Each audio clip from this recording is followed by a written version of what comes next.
St. Andrew's family. We miss you guys so much. We hope everybody has a wonderful holiday, and we really look forward to getting to reconnect with everyone in 2021. Merry Christmas from the Baffles. Merry Christmas. Away, no manger, no crib for a beggar. The wiggle born Jesus way down on the hay. The stars in the sky looked downward he wake. The wiggle born Jesus asleep on the hay.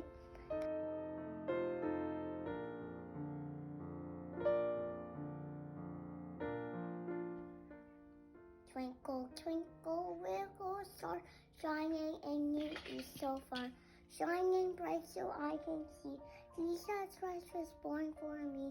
Twinkle, twinkle, little star, shining in the east so far. For much of my adult life, A Christmas Carol by Charles Dickens has been an important part of my holiday celebration. And that's due in part to the fact that many years ago, my late husband, Don, a pediatrician, wrote an article for a medical journal speculating on the cause of the ailment that plagued poor Tiny Tim, who is one of the central characters in the story.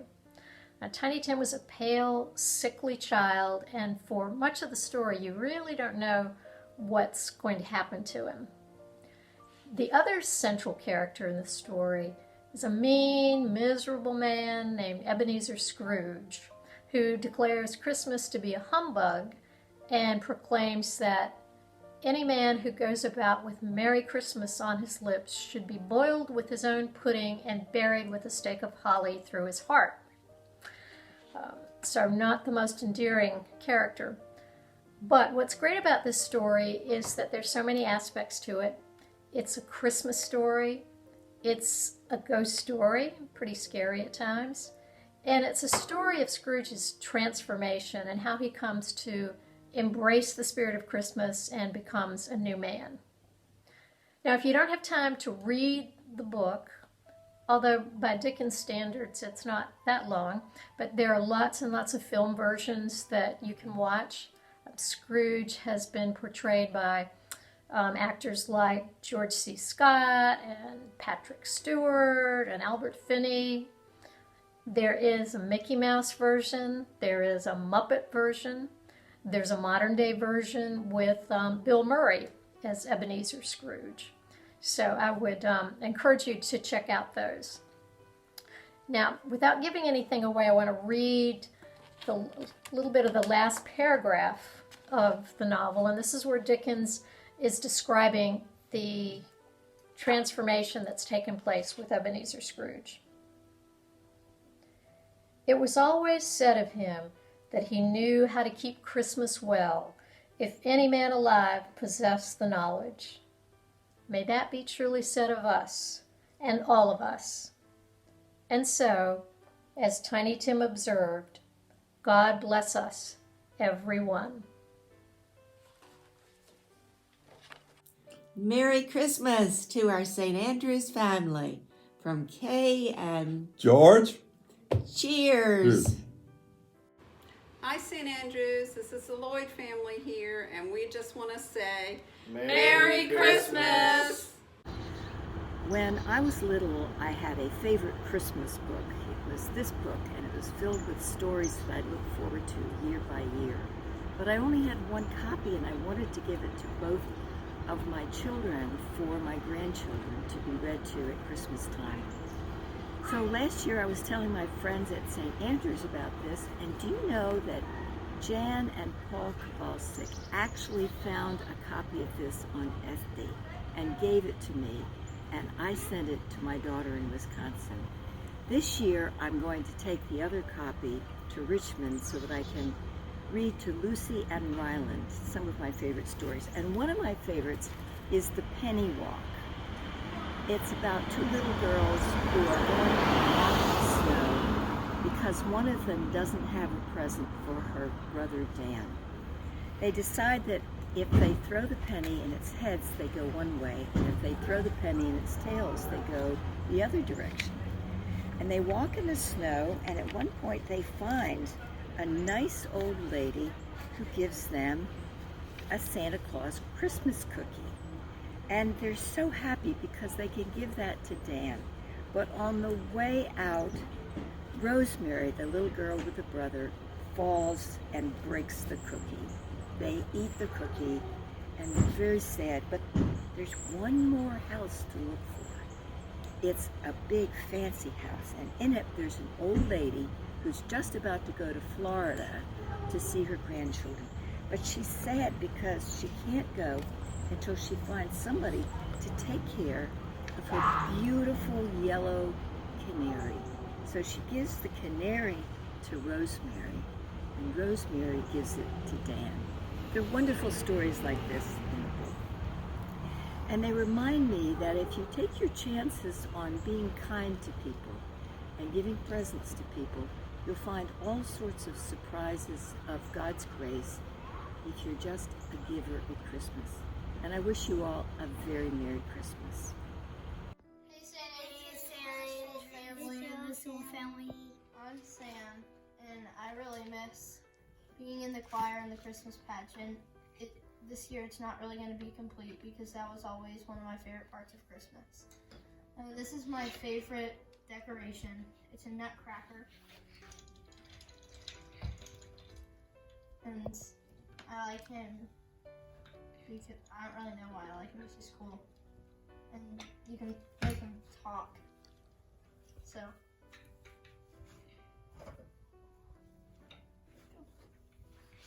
My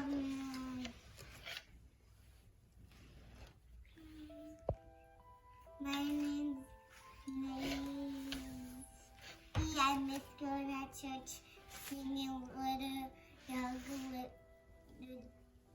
Darling.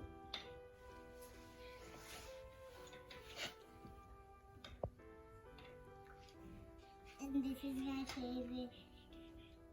This is my favorite decoration. He gave it to me. Hi, I'm Griffin. I really miss being a friendly beast at church. This is my favorite decoration. Sam gave me it.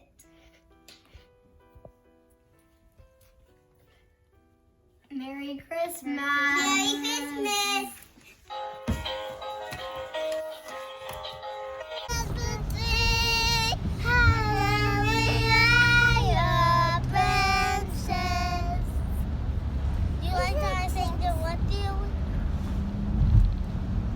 You guys sound awesome. Bless you, Daddy. All right, count us off, Shallow. I want to sing. Oh, Christmas tree, oh, Christmas tree, how lovely are your branches.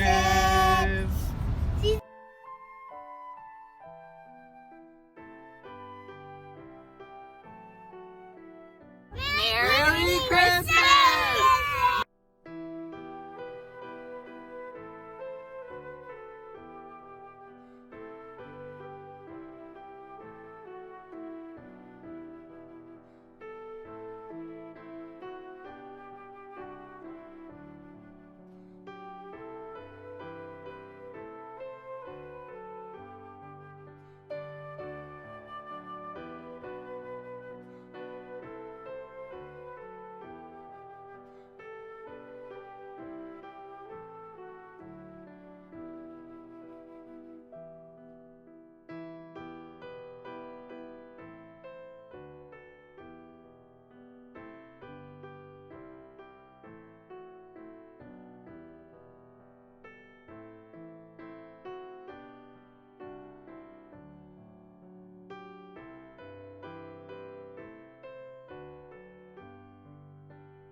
everyone. This is the Roars family wishing you a Merry Christmas.